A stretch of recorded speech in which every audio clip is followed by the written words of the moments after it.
தமிழகத்தில் 1000 பிரச்சனை இருக்கு. அந்த எல்லா பிரச்சனைகளையும் ஆளக்கூடிய எந்த கட்சியும் தீர்வு காண முடியாது.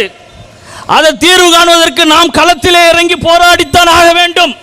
பரந்தூர் விமான நிலையமா, செய்யார் சிப்காட் விவகாரமா, கூடங்குளம் அணு உலையா, தூத்துக்குடி ஸ்டெர்லைட்டா, நாம் களத்திலே இறங்கி போராடித்தான் ஆக வேண்டும். அதற்கு எந்த தடையும் இல்லை.